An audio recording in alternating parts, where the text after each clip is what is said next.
Hi guys, good afternoon. It's me again, Dr. Renz Derla, and this afternoon we're going to discuss the embryology of the heart, lungs, and trachea and how these organs develop. Since we are now tackling the thorax region, it is but prompt and proper that we also tackle at least a bit of this development of the major organs of this area. Now, for our objectives this afternoon, is to be able to gain an overview insight on how these structures develop, and number two is to understand its function through its development. So around the third week, from the first to the second to the third week, the the embryo will get its nutrition through the process of diffusion. So oxygen and essential nutrients will be acquired by the embryo through diffusion. But since the embryo is fast growing, diffusion alone cannot suffice. So it needs a new system that will um, that will fulfill its need, so that nutrients and oxygen will be delivered into essential parts of the embryo. So by the third week, the cardiovascular or the vascular or the heart cardio system will be developed. So in this, I'll show you a rough diagram on how the first part of the cardiac development is being done here. Remember, guys, at around the third week, gastrulation occurs. So this is the blastula. Well, it then undergoes the process of gastrulation. Gastrulation is simply the formation of the three germ cell layers.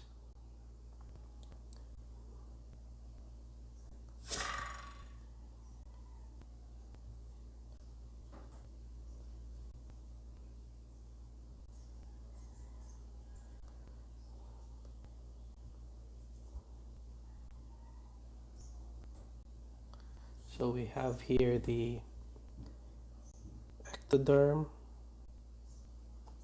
mesoderm, and the endoderm. So another illustration for this one, another view. So this illustration, let me draw this.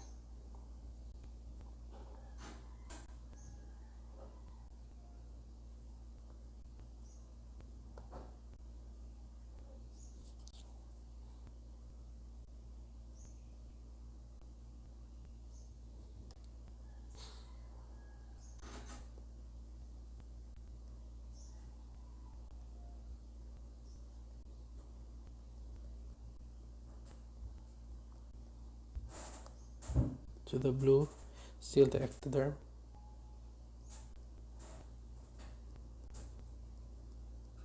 Which forms the central nervous system and the skin. And this one here, in the middle, is the mesoderm.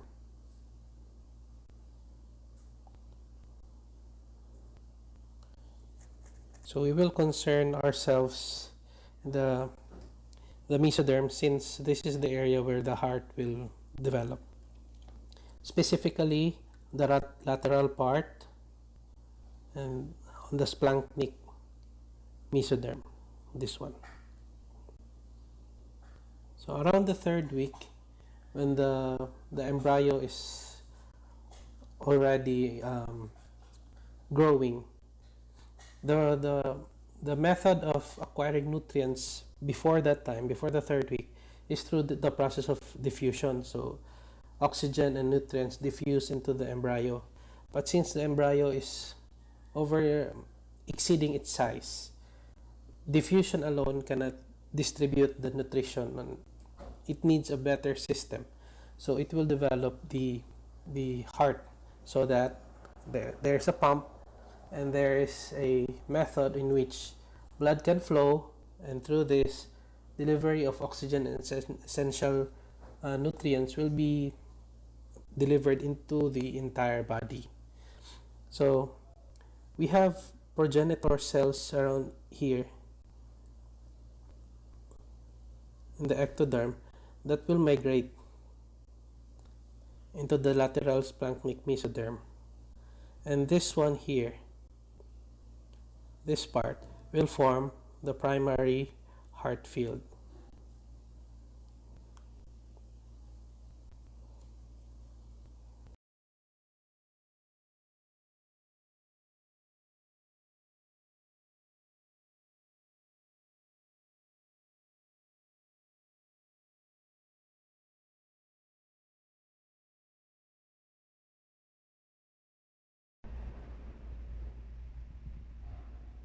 Now that we have formed the primary heart field, so this primary heart field is very essential since it will form the atria, the left ventricle, and most of the right ventricle.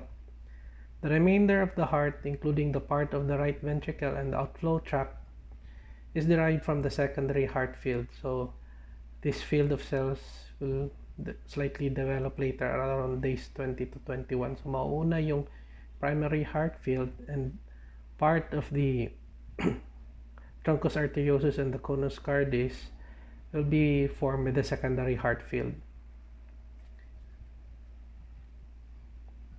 So after the primary heart field, another event will form.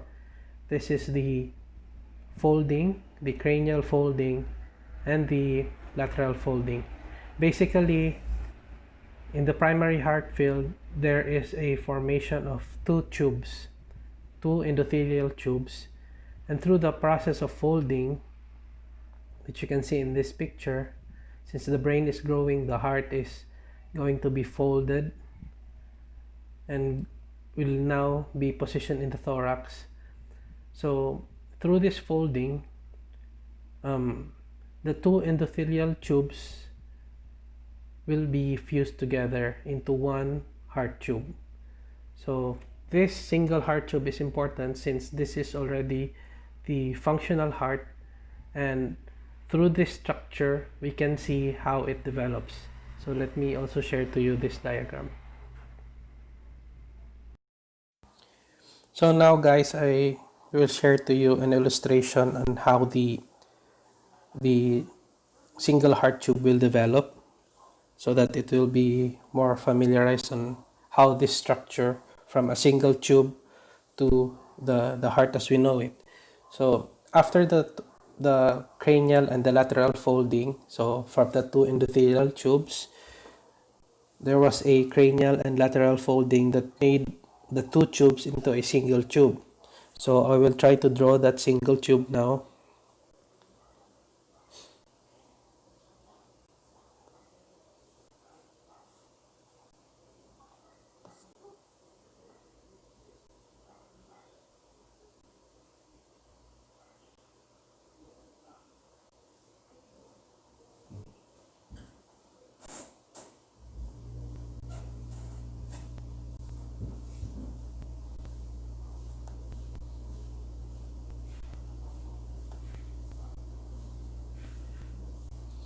So imagine this is the single tube that has been formed after the two foldings. So we will divide this into four parts. So the first thing that you must remember is that we have a arterial side and a venous side. So for the arterial side, this is the part right here, and this is called as bulbus cordis.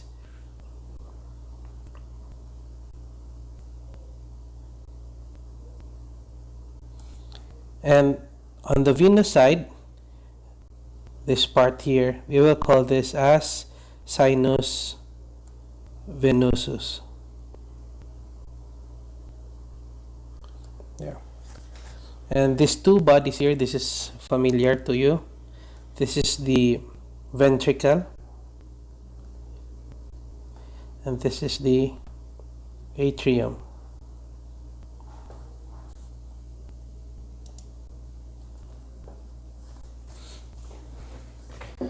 Well, focus your attention on the first part, or the atrial side.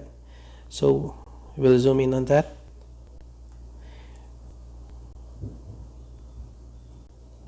Now we will divide this part into three parts. So later on, you will malalaman nyo rin later on kung bakit natin siya divide and how this division helps the development of the heart. So let's make a line here. This is the proximal 1/3. No other name. Proximal 1/3. And we'll make also a division here. This is the second part, or the middle. Let's name it is the conus. So remember, this is the arterial part lang ha. And the third, the topmost, is the truncus arteriosus.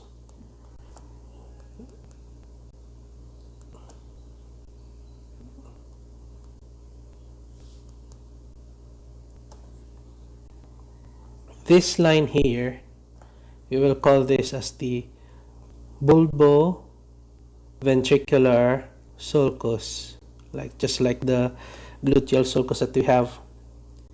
And this is now the ventricle, and this is the atrium. Here, dividing the ventricle and the atrium is the canal. This is continuous.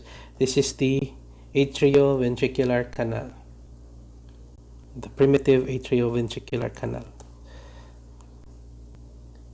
Now let's focus ourselves into the sinus venosus. So the sinus venosus is also divided into two parts. This is the body of the sinus venosus and the horn. The horn is again divided into two parts. We have the right horn and the left horn. So it's easy to understand that the right and left horn is now divided into three veins.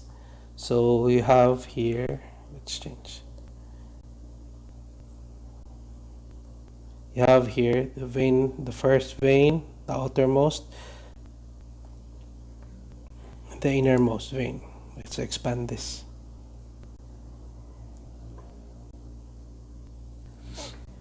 Now for the outermost vein, this one, this is called the common cardinal.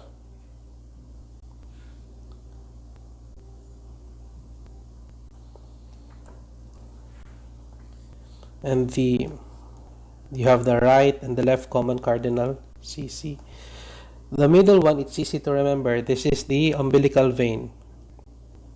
You have the right umbilical vein and the left umbilical vein. The innermost is the vitelline vein, or the vitelline. Let's do vitelline. This is derived from the yolk sac. So the function of the umbilical vein, it brings oxygenated blood from the placenta, and the function of the common cardinal vein is that it drains blood from the system. So we have now an overview of how the single tube is arranged and what are the parts and how is it important.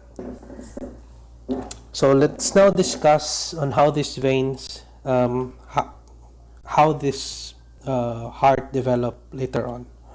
So what happens in these parts?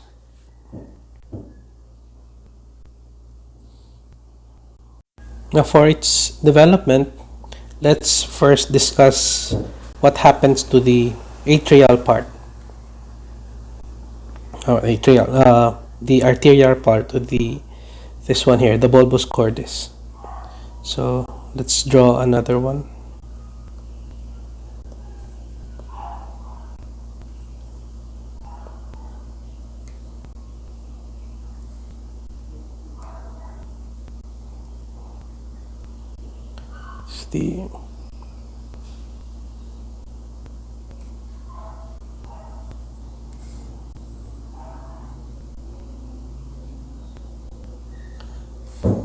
So The truncus arteriosus will develop a spiral septum here that will divide these two, the truncus arteriosus, into two. It will develop the aorta and the pulmonary trunk. So you will see in the next video how this spiral tube or spiral septum will divide the truncus arteriosus into these two vessels. So for the conus, this is the conus. This is only form the outflow trunk, so it will form part of these two tubes. Now the proximal 1/3 will actually form the right ventricle, and this ventricle here will form the left ventricle. Para kasi ito siyang magsispin, no? Magsispin. So the bulboventricular septum, parang ang mangyari niyan is this is the left ventricle and this is the right ventricle. Magse-separate dito is the bulboventricular septum. So cause it will first become the interventricular foramen, and then later on when it closes, it will become the interventricular septum. So there are two chambers. So remember that the ventricle part will only form the left ventricle, and the proximal 1/3 of the truncus arteriosus will form the right ventricle, forming two chambers.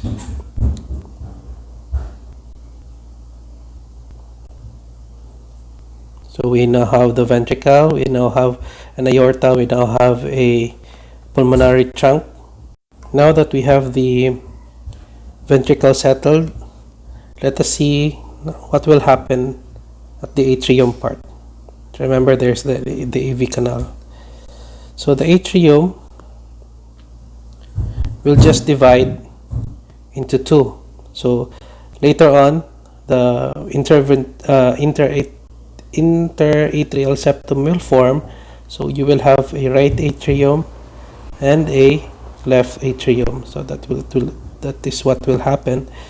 And for the AV canal, mesenchymal tissues will form and let's see, and make two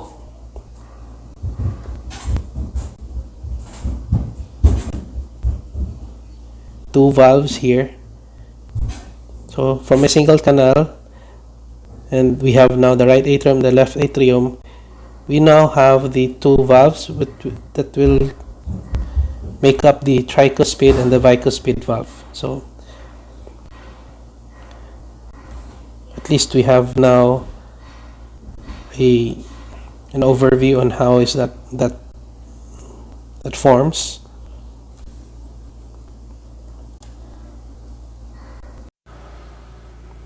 Now let's see what will happen to the venous part, or the sinus venosus.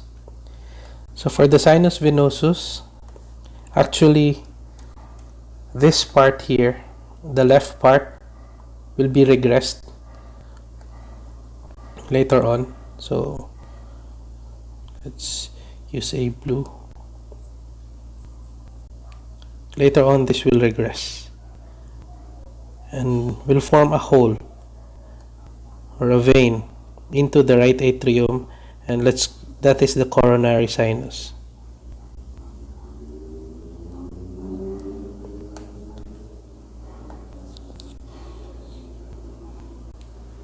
The body of the sinus venosus will be absorbed later into the right atrium.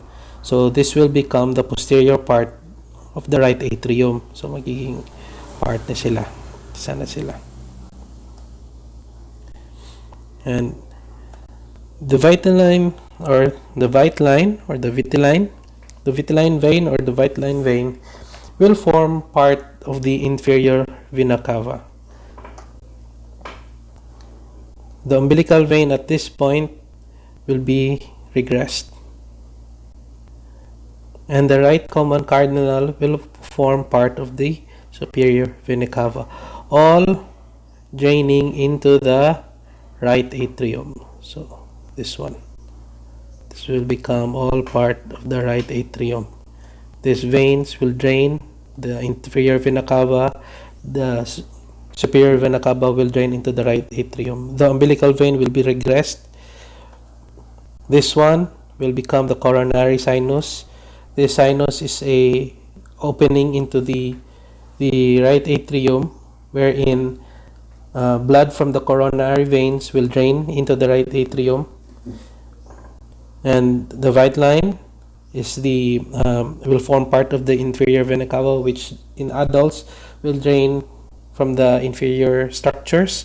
The common cardinal will form part of the superior vena cava, which in turn will drain blood from the superior structures.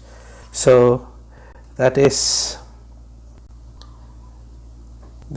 how this what they call this, the single tube will form into a complex multi-flow organ.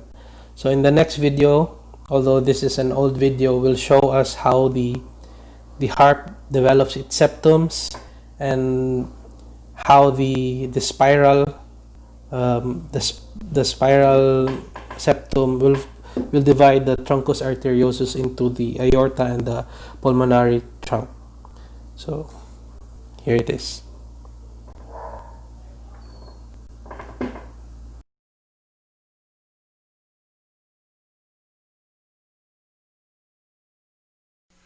Initially, the heart consists of a simple tube. It's anchored at one end by the differentiating arterial trunks, and at the other by extensive venous channels which drain into the atrium. Being fixed at both ends, the cardiac tube grows rapidly in length, and the embryonic ventricle is bent into a loop to the right of the midline. As development continues, the ventricular region swings back to the midline and expands and grows in length to cover the atrium and great veins.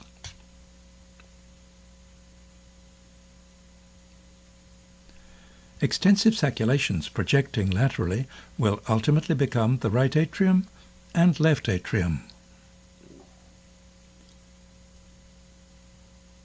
The future left ventricle lies to the left of the interventricular groove, and the embryonic right ventricular or bulboconus region communicates with the truncus arteriosus. A four-chambered heart is formed from this convoluted tube by the development of three septa, partitioning the atria, the ventricles, and the truncus arteriosus. Although these septa develop simultaneously, they will be considered individually. By viewing the heart from the right side, partitioning of the atria and ventricles can be more easily visualized. Externally, a deep groove separates the atrium from the ventricle. Within the heart, the atrioventricular groove appears as a deep invagination, which constricts the atrioventricular canal at its waist. The canal becomes divided along its longitudinal axis by two partitions, growing from the walls of the two common chambers toward the auriculoventricular junction. Endocardial cushions extend from opposite sides of the atrioventricular aperture and ultimately fuse into a column dividing the channel between the atrium and ventricle.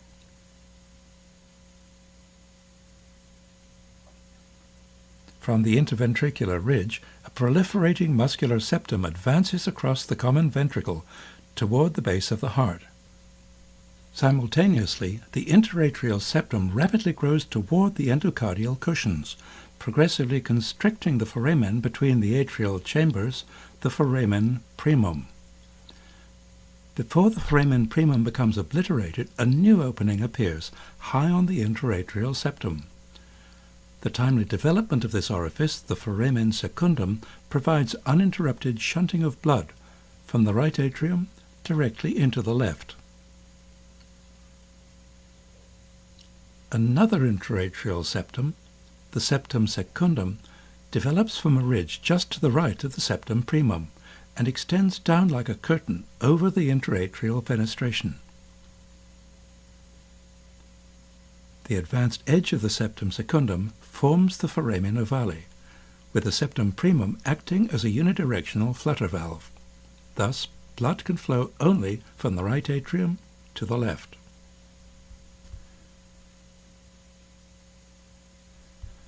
To recapitulate, the common atrioventricular canal is partitioned by the simultaneous proliferation of the endocardial cushions, the muscular intraventricular septum, and the interatrial septum.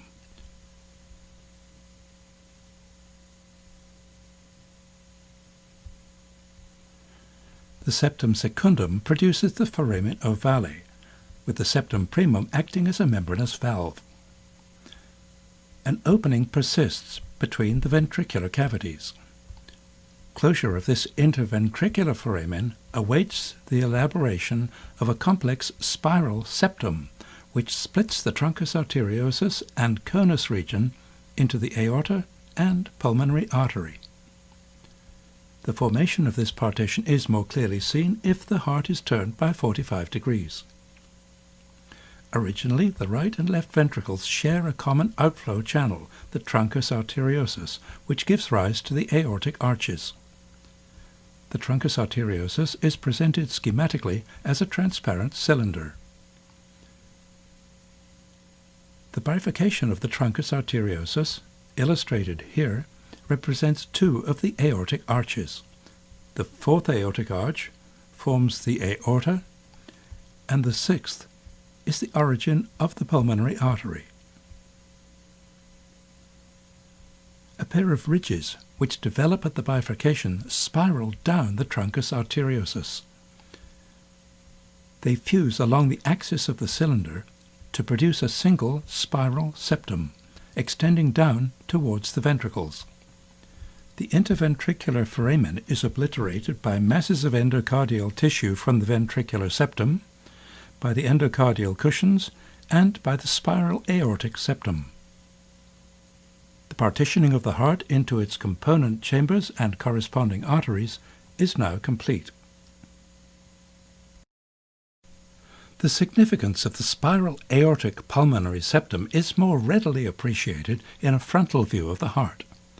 The aortic pulmonary septum executes a spiral of 180 degrees and swings into line with the superior margin of the interventricular septum. This process accounts for the manner in which the aortic and pulmonary trunks are entwined in the fully developed heart.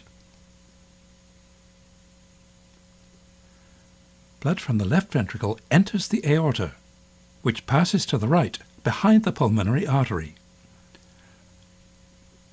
Blood from the right ventricle enters the pulmonary artery, which passes in front of the aorta, turning posteriorly on the left side of the mediastinum.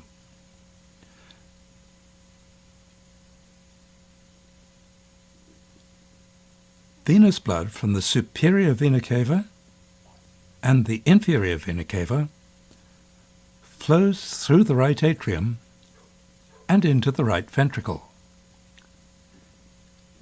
It's ejected into the pulmonary artery, where a major portion continues through the ductus arteriosus into the descending aorta. Resistance to flow through the collapsed lungs is so great that only a small quantity of blood enters the pulmonary arteries. A correspondingly small amount of blood is returned through the pulmonary veins into the left atrium. Oxygenated blood from the placenta enters the inferior vena cava, but tends to stream across the right atrium through the foramen ovale and into the left atrium to supplement the scanty pulmonary venous return. This mixture of venous and oxygenated blood enters the left ventricle and is pumped into the aorta, from which the carotid arteries arise to supply the brain. Through the descending aorta, partially oxygenated blood is distributed to the lower portions of the body. This circulatory pattern persists throughout the remainder of fetal development.